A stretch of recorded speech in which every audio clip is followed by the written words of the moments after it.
દાખલા નંબર 6 વર્તુળના કેન્દ્રથી 5 સેન્ટીમીટર અંતરે આવેલા બિંદુ A થી દોરેલા સ્પર્શકની લંબાઈ 4 સેન્ટીમીટર છે તો વર્તુળની ત્રિજ્યા શોધો। જુઓ ભાઈ, અહીંયા વર્તુળનું કેન્દ્ર આપણને આપેલું નથી, નામ નથી આપ્યું, તો આપણે ધારી લેવાનું। ત્રિજ્યા આપણે શોધવાની છે એટલે ત્રિજ્યા r લેવાની। કેટલા અંતરે આવેલું બિંદુ છે? 5 સેન્ટીમીટર અંતરે આવેલું બિંદુ A છે તો પહેલા ધારી લઈશું। ધારો કે વર્તુળ O કેન્દ્ર આ ત્રિજ્યામાં 5 સેન્ટીમીટર અંતરે આવેલું બિંદુ કયું છે? A। તો આ વર્તુળ O દોરવાનું। અહીંથી O થી 5 સેન્ટીમીટર દૂર, અહીંયા ગમે ત્યાં તમે A લો, એનું માપ કેટલું આવે? 5 સેન્ટીમીટર જ આવે। તો A બરાબર 5 સેન્ટીમીટર, તો A બરાબર 5 સેન્ટીમીટર। હવે એ બિંદુમાંથી દોરેલા સ્પર્શક, તો અહીંથી સ્પર્શક તમે કાં તો ઉપર દોરી શકો કાં તો નીચે કોઈ પણ એક જગ્યાએ દોરવાનો।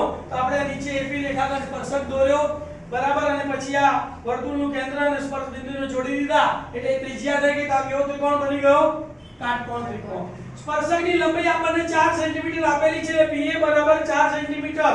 તો આ કાટકોણ ત્રિકોણમાં કર્ણ 5 છે, એક બાજુ 4 છે તો ત્રિજ્યા કેટલી આવે? ત્રિકોણમિતિય ગુણોત્તર શીખવાડેલો ને, 3/4/5। બોલો 3/4/5। કેટલી આવશે? 3/4 ખબર પડી ગઈ। હવે શું કરવાનું? પાયથાગોરસ લઈ લેવાનું। તો શું લખશો?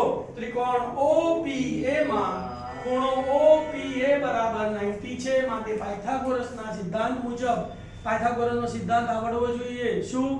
કાટખૂણો સમાવતી બાજુઓના વર્ગનો સરવાળો બરાબર કર્ણનો વર્ગ।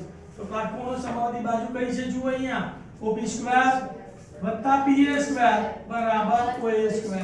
OP² + PA² બરાબર OA²।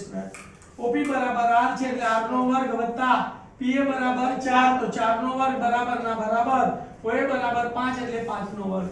તો માટે r² બરાબર 4 નો વર્ગ 16 બરાબર ના બરાબર 5 નો વર્ગ 25।